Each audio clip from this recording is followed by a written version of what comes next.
Qurbon hayitga ham oz qoldi. Mana shu munosabat bilan hashar bo'lyapti ekan, ikki og'zim. Hop, yaqinlashib kelgan Qurbon hayiti bilan barchalarini tabriklaymiz. Shu munosabat bilan barcha o'tganlarni xotirlab, hamma qabristonda yuzlab, ikizlab odamlar qatnashyapti. Raisimiz bunga boshchilik qilyaptilar, sadda raislari. Avvalambor assalomu alaykum. Mana sizlarga ham rahmat, sog' bo'linglar, tanjonlaringiz sog' bo'lsin.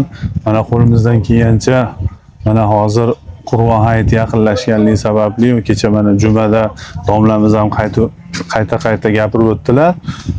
Xudoga shukr, mana bu hashar maqsad kelib batta tiyillab pishib ishlash emas, faqat nima deydi, mehr oqibat o'shanaqa marosimlik uchun mana 300 ga yaqin odamlar qori, 300 ga yaqin odamlar chiqib, mana hozir hamma o'zini yaqinlarini, mana shu yerda yotgan nima deydi, yaqinlarini qabrlarini tozalab, oqlab, daraxtlarni o'shanaqa ishlarda olib borilyapti. Xudoga shukr. Bani bilishim bo'yicha faqat O'zbekistonimiz o'zida deb tushunganman, boshqa yerda ham bo'lsa kerak emas, shuni tushunaman xolos. Bugun mana erta tongdan soat 8:00 da O'zbekiston Respublikasi bo'yicha hamma qabristonlarda, ziyoratgohlarda hasharlar tashkil qilingan. Shu bilan mana bizi qabristonimizda ham mana 9 ta MFA qo'yadi balki. 9 ta MFAdan o'sha qatnashyapti. So'kchilik, konizar, Yakovut, keyin bag'a nima deydi?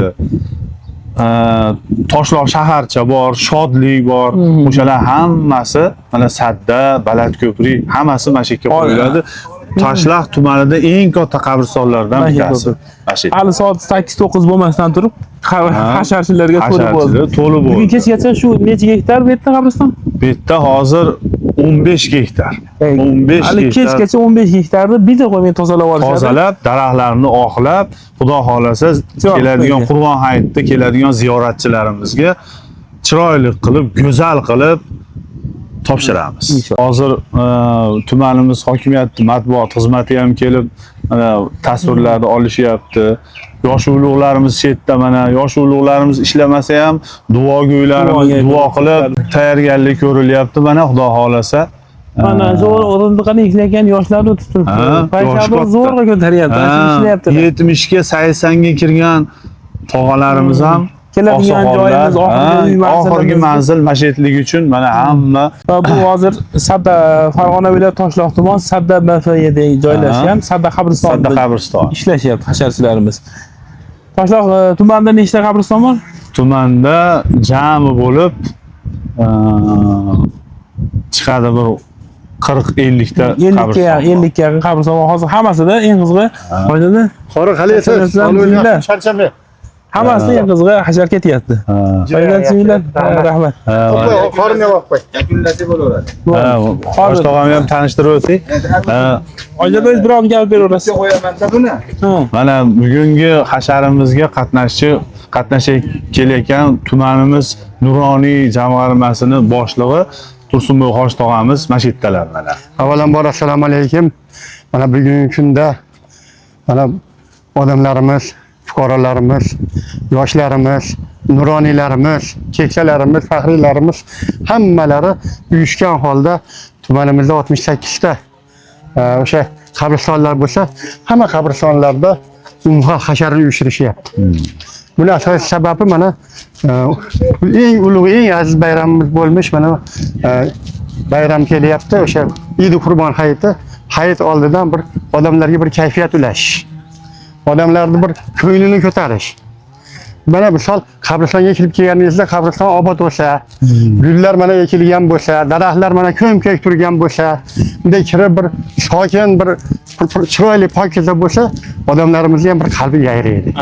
Kirgandan keyin albatta bir Qur'on tilovat qilib, ulug'larini boshini tozalab, qabr boshlarini tozalab, o'sha gullarni ekib, gullarga suv qo'yib, suv sepib, qolaversa o'sha daraxtlarni oqlab, mana o'sha qabr chetlarini tozalashyaptiki, demak o'sha bu o'tganlarimizga bo'lgan hurmat bu. inson qadri O'zbekistonda ulug' bo'lsa, o'tganlarimiz qadri ham, hurmati ham mana misol ulug' ekanligi mana yoshlarimiz mana qilayotgan mehnatdan ko'rsatib turibdi. Bu qilayotgan ishlaridan mana bu narsalar ko'rinib turibdi. Bular ham bularning zamirida nima yotibdi? Bularning zamirida ertaga misol bizdan yoshimiz katta bo'lib, misol bir holatga kelganimizdan keyin shu yoshlarimiz biz yoshimizga yetganda ham mana shu qabristonlarga kelib, mana shunaqangi bir milliy qadriyatlarimizni shu davomiyligini ta'minlashda, ularni shu vatanparvarlik ruhida tarbiyalashda juda katta ahamiyatga ega. Bu yerda nuroniylarimiz har doimgidek faol qatnashishyapti. Mana shu mehnatkash, mana tozalash ishlarida, obodonchilik ishlarida, ko'kalamzorlashtirish ishlarida, ariqlar tozalashda, nafaqat bu qabriston, ziyoratgohlarni obod qilishda ham biz shu nuroniylarimiz, yoshlarimiz faol. Mana bu yoshlarni birov chaqirib chiqqan yo'q. Mahalla raisi qilib yonimizda. Mana o'zi aytsin. Ular chaqirib chiqqan yo'q. Bu yoshlar o'zlari mana ko'ngildan chiqarib, ke otamning qabrini tozalab qo'yay, ke onamning qabrini chiroyli qilib qo'yay, ke shu qarindosh urug'larim yotibdi, shu yerda ulug'larimiz yotibdi.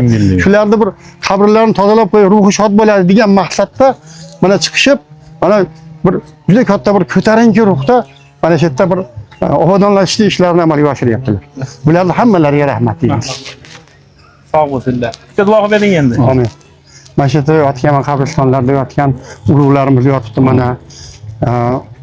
Ulug' ota-bobolarimiz yotibdi. Bularning ruhlari shod bo'lsin. Oxiratlari obod bo'lsin. Mana mehnat qilayotgan, bularni shu boshini tozalayotgan, mana bularni shu qabr boshiga kelib obod qilayotgan yoshlarimizning umri uzun bo'lsin. Ishlariga Alloh rivoj bersin, tan joylari sog' bo'lsin. Yurtimiz tinch bo'lsin, osmonimiz safo bo'lsin. Allohu akbar. Rahmat.